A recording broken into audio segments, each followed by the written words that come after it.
everybody, welcome to Leon's Chainsaw Parts and Repair. A beautiful Friday afternoon, and I'm happy to be working on a saw. So what we have today is Scott's Homelite EZ Automatic. Scott is a very nice gentleman out of Iowa who found me through the website, and similar story.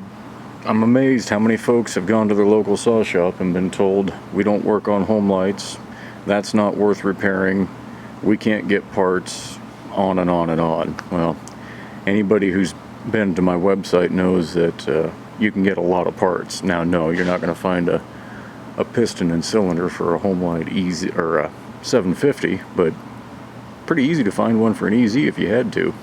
Fortunately, this saw is in excellent shape, didn't need anything nearly that dramatic. Standard carburetor kit, starter rope, valve in the fuel cap, that kind of stuff. But you can see this saw is in pretty clean shape.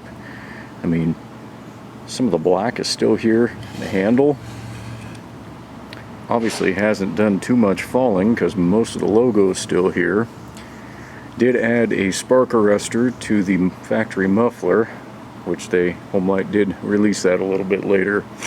In the early to mid 70s, it started becoming a requirement to have a spark arrestor, and to the best of my knowledge, anywhere in the United States that you're running a saw in an area that's protected by some sort of a fire protection system group, any sort of professional firefighter, whether it's federal or state or local, if you're on those lands that they protect, you need to have a spark arrestor, because if you start a fire, you can be held liable for the costs. This saw was equipped with the original hard-nosed bar. That's very common for these early 70s saws. This one is a 73, if I remember correctly. Might be a 72, but 16-inch hard-nosed bar.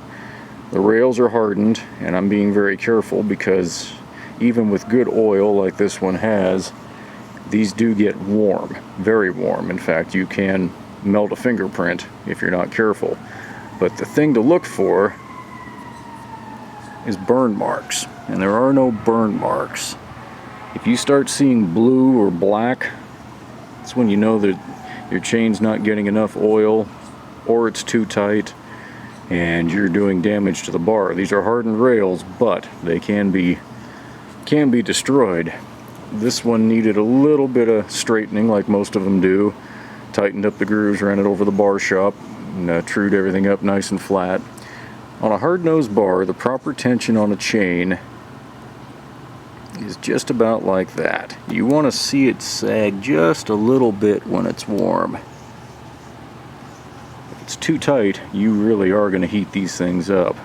Now, this is not difficult, there's a very light snap. So, there's a little bit of hang there, that's what you want. So anyway, Scott, I think you're going to be extremely happy with this saw. Again, it's very low hours, and this ought to cut plenty of firewood for you.